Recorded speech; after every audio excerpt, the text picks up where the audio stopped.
جب یہ صفحہ نمبر 181 181 پہ یہ کہتے ہیں.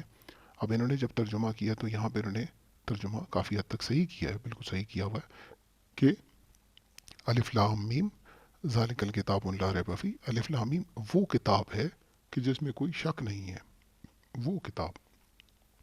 اور اس کی جو پہلی حدیث انہوں نے اس کی تفسیر میں درج کی ہے، اس میں یہ کہتے ہیں کہ جناب ابو بصیر نے حضرت امام صادق علیہ السلام سے نقل کیا، آپ نے فرمایا حضرت علی وہ کتاب ہیں جس میں کوئی شک نہیں، جو متقین کے لیے ہدایت ہے. آپ نے فرمایا ان کے پاس ہمارے شیعوں کے لیے ہر چیز کا بیان موجود ہے. اسی طرح تفسیر عیاشی جو بہت ہی مشہور و معروف تفسیر ہے شیعہ مسلک کی، اس کا ترجمہ شوکت حسین صاحب نے کیا ہے، حق برادرز نے اس کو پبلش کیا ہے. اگر آپ اس کے اندر اسی آیت کی طرف توجہ دیں گے تو آپ کو ملے گا کہ سعدان بن مسلم نے بعض اصحاب سے، انہوں نے ابو عبداللہ یعنی کہ امام جعفر صادق علیہ السلام سے اس آیت کے متعلق کہ الف لام میم ذالک الکتاب لا ریب فیہ کے بارے میں پوچھا، تو آپ نے فرمایا کہ وہ کتاب علی علیہ السلام ہے.